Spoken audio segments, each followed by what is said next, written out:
You're listening to the Quint podcast.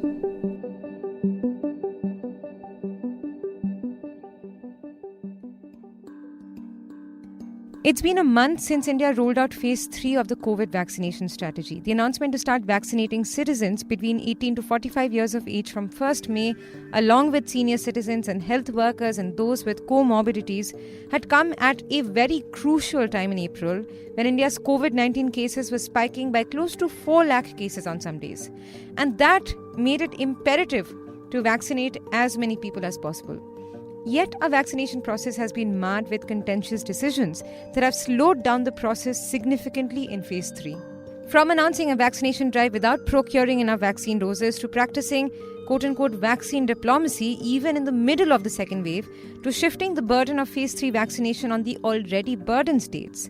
Now, we are looking at an acute shortage of vaccine doses in the country that is forcing states to halt vaccination drives temporarily. But why did we arrive at this point? Why did the government open up vaccinations for all citizens above 18 if we did not have enough vaccine doses? And how is that decision impacting the phase 3 vaccination drive?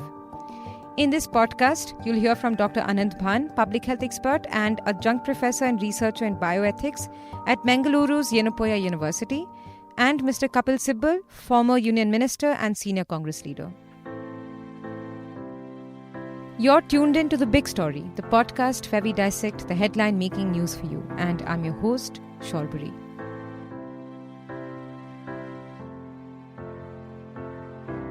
On 26th May, the government informed that India crossed the 20 crore mark for COVID vaccinations across the country.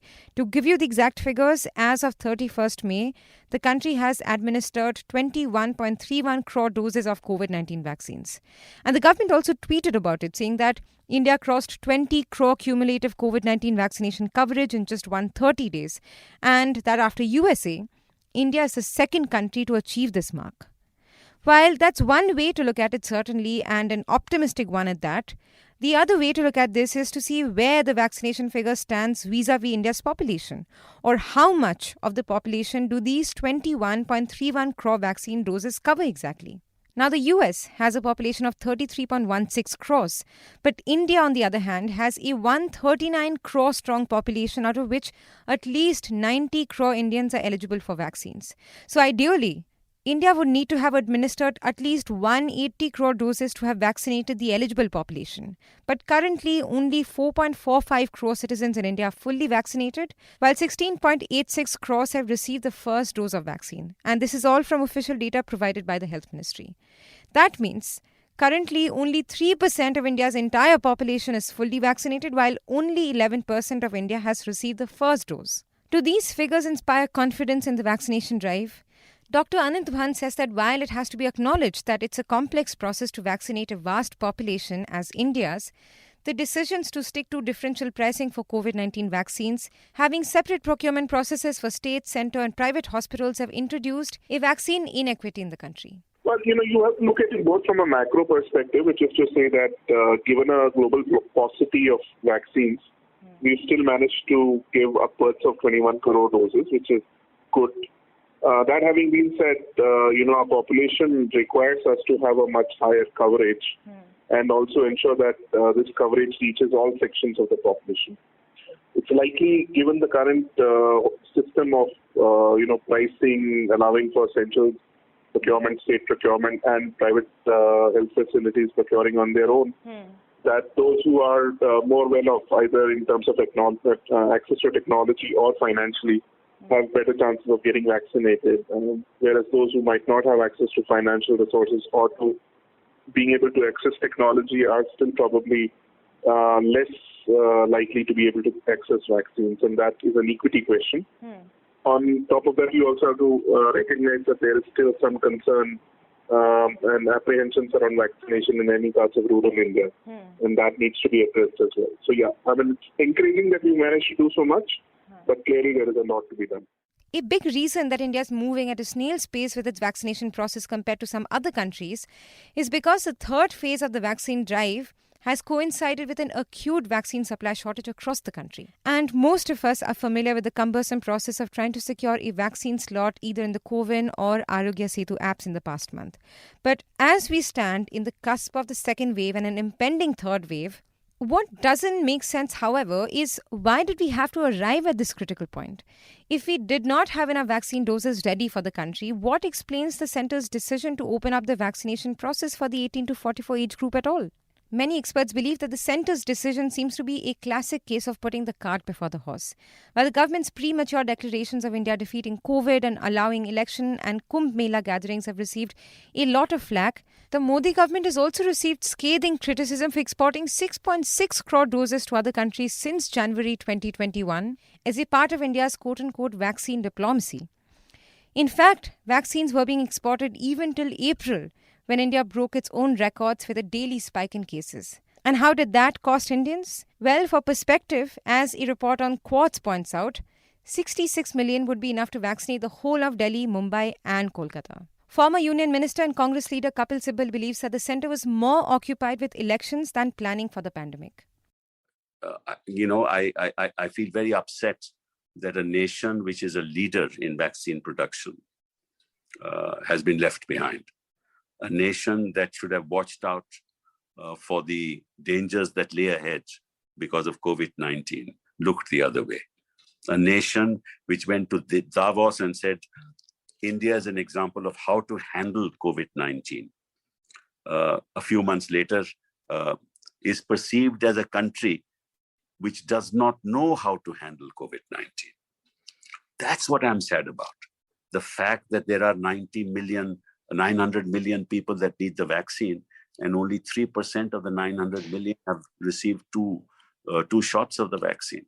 You can imagine the long way we have to go. And we have no vaccines. So in April, you announce a policy that everybody above the age of 18 will be vaccinated when you know that you don't have the vaccines. And the vaccines that you're talking about, you yourself are saying will arrive by the end of the year. So in between, what will happen?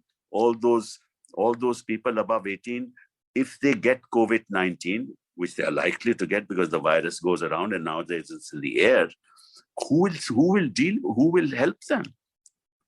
Who will protect them? And they don't have a scientific temper at all. And they were too concerned with the election in West Bengal. Their main target was not to deal with COVID-19. Their main target was to win West Bengal. And they told their ministers, look, you go to each district, you sit there, you organize, you target, you make sure that you win in each district.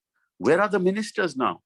I mean, this is a much bigger challenge than winning an election in West Bengal. That elections will come and go, but lives, when lost, those people don't come back. What's happened to your ministers? Where are they?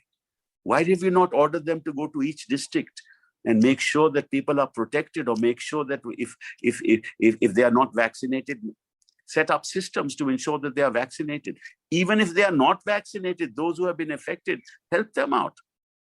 But you didn't have beds in the hospitals, you didn't have oxygen, you didn't have ventilators, you don't have vaccine. You're completely unprepared. And you were in fact encouraging people at Kumbh. You were yourself going to rallies and saying, I have never seen the kind of crowd that I am seeing today, knowing full well that crowd will ultimately be infected by the virus.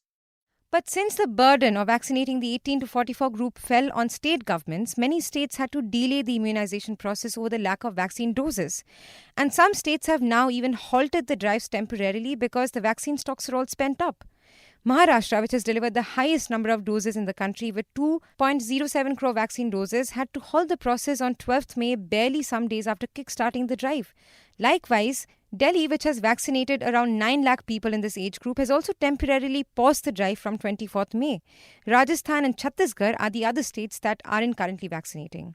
And in a desperation to get more vaccines, perhaps it's the first time in history that we're seeing state governments like the Delhi and the Maharashtra governments floating their own global tenders for vaccine procurement independently of the centre. Of course, the chances were slim from the very beginning and the tenders were not even entertained by the pharma companies, as we know. But was it the right move? to shift the responsibility of vaccinating onto the states, while we are still battling a second wave while possibly even looking at a third. Mr. Sibbal criticizes the centre's defense of health being a state subject. How is it a state subject? What about the polio vaccination immunization program? Who were taking it forward? The union government. And remember, today under the Essential Commodities Act, drug is an essential commodity. Declare this as an essential commodity. And once you do that under the Essential Commodities Act, the pricing will be controlled by you. They'll have to do it. And which country in the world has allowed state governments to start procuring? They have no procurement policy. It's the Union of India must procure the vaccine, not states. And when states are trying to procure the vaccine, the Moderna and Pfizer and other companies, they say they won't deal with the state governments because they want a sovereign protection. They want the commitment of the Union of India that they'd be paid for it. States have no money. And which state, at what price is the state going to negotiate? I mean, I don't understand. This is, in fact, this is why I call it criminal negligence. Because you know that the states won't be able to deliver. But you don't want to take the blame by taking the responsibility in your own hands. So you're leaving it to the state, so that if the state fails, you will say, I give you the authority and you failed. Why should I be blamed? That's the politics. But finally, with so many hurdles on the way, how many people in the 18 to 44 category managed to get vaccine doses for themselves in the last month since the third phase was launched? Well, according to the report of the government's technical group on population projections, the total population of Indian citizens who fall in the 18 to 44 group is estimated to be around 59.4 crores. Also bear in mind that most of the population in this age group have only taken the first shot, and since the phase 3 rollout, the gap between Covishield doses have also been extended to 12 to 16 weeks by the government. While the 4 to 6 weeks gap between the first and second dose of Covaxin remains unchanged, will Covaxin doses in fact be available or not before it's time to get the second shot is still a big question. So, looking at the current numbers, how long will it take before we're able to vaccinate everybody? Back to Mr. Bhan here. Well, I mean, if we go at the current rate, it will easily go into next year. If we manage to enhance the number of doses available and ensure that the program reaches all parts of the country, then, as the government is saying, we might be able to do it by the end of this year. But, that seems fairly ambitious because the estimates also depend on a lot of, ifs and buts, which is to say that the vaccine companies will be able to ramp up, that those vaccines which are in clinical trials currently will end up, showing positive results and be included into the program, and that everything will be as per plan. And we know, that often is not the case. So I think we have to, again, keep a watch out and hope for the best. But at this pace, obviously, it will take easily into next year. But as India lags behind with its vaccinations, the government estimates that it can triple the vaccine supply from July, with Indian manufacturers now preparing to start production of the Russian COVID vaccine Sputnik 5 as well by August, along with Covishield and Covaxin. While that estimation is certainly hopeful news, it's the actual doses in hand that will make a difference. If you like listening to this episode, please subscribe to the Big Story playlist for episodic updates. We're live on Apple, Google Podcast, Spotify, JioSaavn, and most of the other popular podcast streaming platforms. For other podcasts, please log on to the Quint website and check out the podcast section. For any feedback, shoot an email to podcasts@thequint.com.